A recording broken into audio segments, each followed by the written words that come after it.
My father told me I had to get a job when we moved to Buffalo because I was not doing any schoolwork. Plus, I was arrested for painting garden gnomes. I know it's a long story. But anyway, I absolutely had to get a job. So I got a job at a donut shop in downtown Buffalo. I was the only person that didn't speak, that wasn't Puerto Rican. So I was in the front shop, and I'm the one that sold donuts and coffee. And then there was a big donut factory in the back.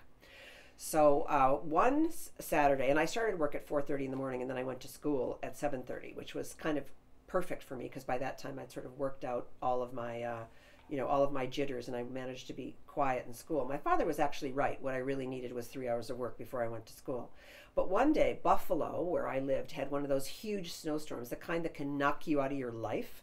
And I was told in Catholic school when I was a little girl that if you didn't make it to school in the morning, no matter how bad the snow was, you went to hell.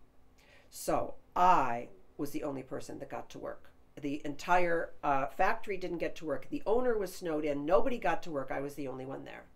So Jesus called me on the phone. I love the fact that I worked with a Puerto Rican guy named Jesus. Sometimes he would call on the phone and my mother would say, Jesus is on the phone. We just loved that. We just thought it was an absolute scream. Anyway, Jesus called and said, I can't get out of my driveway.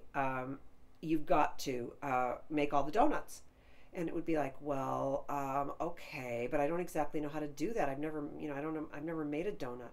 He said, it's no problem at all. He said, I've got this big thing of batter. All you got to do is drop it, turn on the Beetle. The Beetle was what we call, it looked like a Volkswagen Beetle. It was a gigantic fryer. So I dropped in all the donuts, and he said, be sure to put chocolate frosting on them. So then I frosted them all in the fryer, and then I turned on the fryer.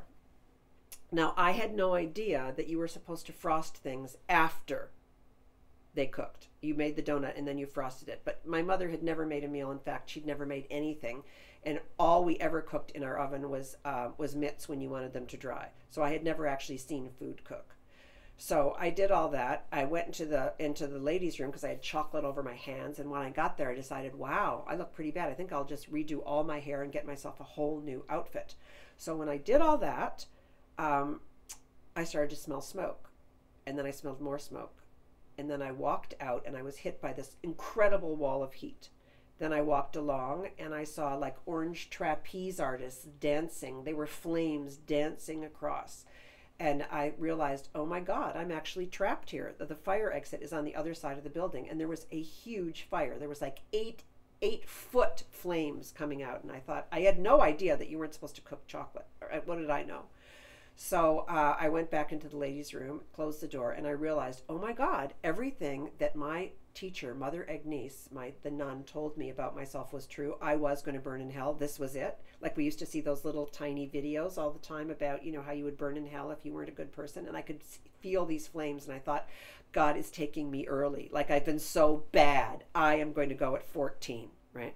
So I thought, what am I going to do? So I started plugging up all the holes and underneath the door with wet towels, and I figured, well, this is it. I'm off. So finally, the firemen broke in, and they put out the fire.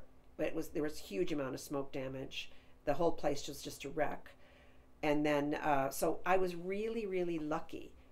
After that, though, that the owner still hadn't arrived, and the firemen were guys, and the policemen, they were all guys that I served coffee to, and that I was actually kind of close to, because one day there was a fireman and a policeman and me.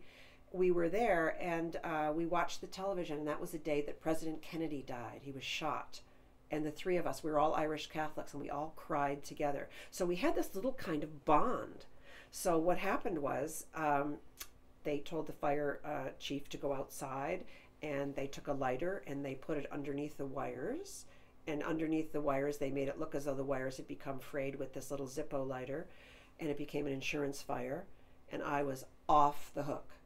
So that was my first job at 14, and I would say, if you're going to burn a building down, always make friends with the policeman, always make friends with the firemen, and have some sort of bonding episode, because if you don't, you're going to be in real trouble.